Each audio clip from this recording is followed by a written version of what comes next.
अस्सलाम वालेकुम। 4-5 दिन हो गए मिनाइल मलिक की वीडियोस फिर से लीक हुई।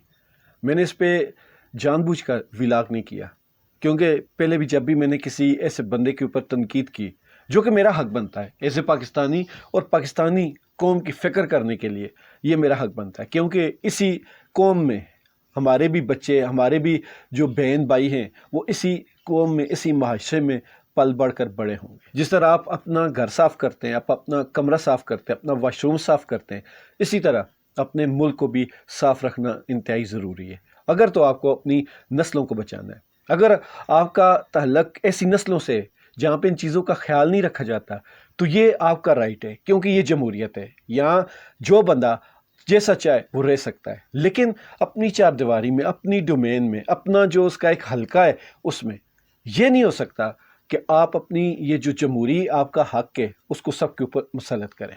जब आप इंटरनेट पर कोई चीज़ शेयर करते हैं तो वो आपकी ज़ाती मलकियत नहीं रहती, उसका इम्पेक्ट पूरे मुल्क और माशरे पर पड़ता है, तो उसको आप अपना जमहूरी राइट नहीं कह सकते।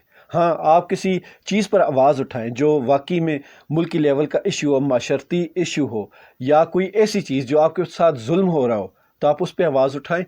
लेकिन बेहयाई फैलाना इस्लाम में इंतहाई सख्ती से मना किया गया है, और ऐसे लोगों से कतई ताल्लुक़ का भी हुक्म है। जहाँ तक मुझे, मैं इसमें श्योर नहीं हूँ, लेकिन जहाँ तक मुझे याद पड़ता है कि कतई ताल्लुक़ी भी कहा गया है, या शायद उनको अपने इलाके से, अपने शहर से निकालने का हुक्म है, इस तरह का कुछ था इसमें। तो मिनाइल मलिक की जब पहले वीडियो आई तो उस पर मैंने ऐसे ही थोड़ा लेट रिएक्शन दिया था।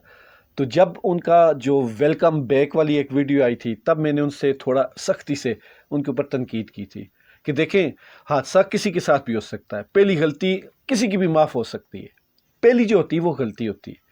अगर पहले जब उनकी वीडियोस लीक हुई, और अब तो हर बच्चा और बड़ा ये कहता है कि वो खुद लीक की गई, तो मान लिया चले हम आपको थोड़ा सा एक एडवांटेज देते हैं कि चलें जी वो लीक हो गई, तो उसके बाद आपने जिस तरह ऐलान किया था कि मैं सोशल मीडिया से अब दूर हो जाऊंगी, तो आपने दूर होने के बाद दोबारा एंट्री क्यों की? जब आपने एंट्री की, फिर भी लोगों को इतना गुस्सा नहीं आया था, क्योंकि हमारे माशरे में आप जैसे ही लोगों को देखा जाता है, पसंद किया जाता है, और ओवरऑल हमारे माशरे की बदकिस्मती से पूरी एंटरटेनमेंट यही रही है कि आप या किसी के घर के फैमिली व्लॉग देखें, या किसी का बेहुदा किस्म का नाच गाना देखें, या आप फजूल किस्म के प्रैंक देखें। लेकिन जब ये ईद वाली जो रिलीज़ थी आपकी मूवीज़, तो उसके बाद जब आपका वो एक बयान आया जिसमें आपने कहा कि मैं जहाँ से होके आई हूँ, तो अगर मेरे अंदर कोई ऐब होता तो अल्लाह ताला मुझे नहीं बुलाता, ये इंतहाई गलत बात है।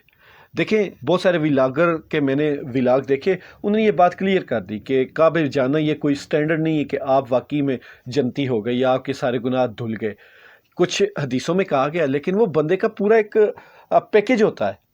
देखें, जिस तरह इस्लाम में बहुत सारी चीज़ें कि आप अगर नमाज पढ़ें, पहले आप कलमा पढ़ेंगे तो फिर आपके ऊपर नमाज फ़र्ज़ होगी, नमाज, और उसके बाद नमाज आप पक्की करेंगे, और आपके पास अगर इस्तात होगी तो रोज़ा, हज, ज़कात, ये सारी चीज़ें उसके बाद आपके ऊपर लागू होती हैं।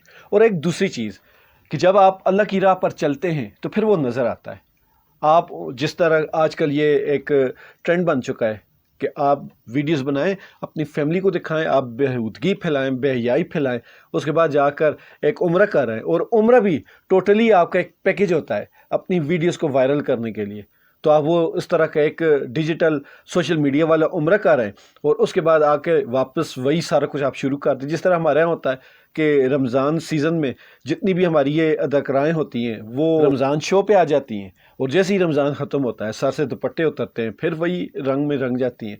तो आपका भी बिल्कुल वही सब कुछ हुआ। तो जब आपके ऊपर से ये चीज़ें नज़र नहीं आएंगी कि आप वाकई इस्लाम में दाखिल हो चुकी हैं, या वाकई आपको अल्लाह ताला ने उम्रे के लिए बुलाया है, तो फिर लोग तो तनकीद करेंगे। यहाँ एक चीज़ मैं कहना चाहूँगा जो ज़ाती मुझे बुरी लगी, कि जिस तरह आपने कहा ना कि किसी को मेरा बाप बनने की ज़रूरत नहीं, वाकई किसी को आपका बाप बनने की ज़रूरत नहीं। बात वही है, जमहूरियत है, किसी को किसी के मामलात में इंटरफेयर नहीं होना चाहिए। लेकिन अगर, यहाँ मेरा एक सवाल है कि आपके बाप, आपके वालिद, आप उम्रे पर तो गई हैं ना, तो उम्रे पे आप किसी गैर मुहर्रम के साथ या अकेले नहीं जा सकती, तो आपके साथ ऐसा मुहर्रम बंदा कौन गया था? आपका भाई, आपका शौहर, आपका वालिद, यही तीन जा सकते हैं। तो कौन था जो वहाँ भी आपकी वीडियोस बना रहा था?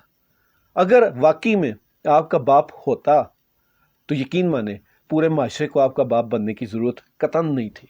لیکن بدقسمتی سے آپ کا نہ صرف باپ نہیں ہے، آپ کے قریب قریب باپ کی بھی کوئی ایسا میل ایسا بندہ ہے نہیں، محرم ہے نہیں جو آپ کو ان چیزوں پہ روک سکے. کیونکہ یہ جو میں تنقید کر رہا ہوں یہ نارمل رہی نہیں ہے. آپ نے جو کام کیا وہ نارمل نہیں کہ آپ صرف ٹک ٹاک بنا رہی ہیں، آپ کوئی ناچ گانا کر رہی ہیں، یہ نارمل رہا ہی نہیں ہے. اب آپ جس کیٹیگری میں چلی گئی ہیں وہ اس فیلڈ کی سب سے ٹاپ کی کیٹیگری ہے، آپ وہاں پہنچ چکی ہیں. اور ایک اسلامی معاشرے میں اس کی تو قطعاً گنجائش نہیں. اور مجھے حیرت ہو رہی ہے کہ لوگ بجائے اس پہ غصہ کریں لوگ ایک دوسرے سے لنک مانگ رہے ہیں. لوگوں میں تجسس بڑھ گیا ہے کہ پتہ نہیں ایسی کون سی ویڈیوز آ گئی. لیکن ایک چیز بالکل کنفرم ہے کہ یہ جو کچھ جہاں تک چیزیں پہنچ چکی ہیں یہ اسلامی معاشرے میں واقعی میں اس کی کوئی گنجائش نہیں. آپ لبرل بنیں، آپ جو مرضی کھلے دماغ کے روشن خیال بنیں، لیکن جو منائل ملک کے ساتھ ہو چکا ہے وہ انتہا ہے. اس کا کسی بھی حساب سے کوئی جسٹیفیکیشن بنتی ہی نہیں ہے. ابھی کل میں کہیں پہ ایک انٹرویو دیکھ رہا تھا، چھوٹے بچوں سے کوئی ایک اینکر انٹرویو لے رہا تھا، ان سے پوچھ رہا تھا کہ تم نے کیا بننا ہے. تو وہ مختلف بنا رہا ہے، میں ڈاکٹر بننا ہے، میں نے پولیس بننا ہے، آرمی میں جانا ہے. تو اس طرح کے مختلف تھے. تو انہوں نے کہا اچھا آپ سوشل میڈیا دیکھتے ہیں؟ تو انہوں نے کہا جی دیکھتے ہیں. تو آپ کا فیوریٹ کون ہے؟ لڑکیاں جو تھیں انہوں نے سسٹرالوجی کا کہا اور جو لڑکے تھے انہوں نے رجب بھٹ کا کہا. یہ سٹینڈرڈ ہے کیا آپ کا؟ قسم سے پاکستان کی ہسٹری دیکھیں. گو کہ کچھ لوگوں کو اس پہ اعتراض ہوتا ہے لیکن یقین مانیں بہت سنہرا دور تھا.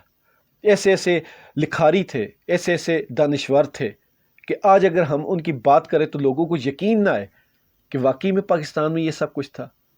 تو وہ لوگ، وہ سٹینڈرڈ جو پاکستان بننے کے بعد اور 20-25 سال پہلے تک ایک ایسا سٹینڈرڈ تھا کہ دنیا اس کی مثالیں دیتی ہوتی تھی، تو سٹینڈرڈ میں آج کل اس طرح کے ہیرو آپ کے بننے لگے. یہ واقعی قابل شرم ہے اور اس کی ذمہ دار وہ ہیں جو اس ملک کے سیاہ و سفید کے مالک ہیں، دوسرا کوئی بھی نہیں. اللہ تعالی ہم سب کا حامی ناصر ہو.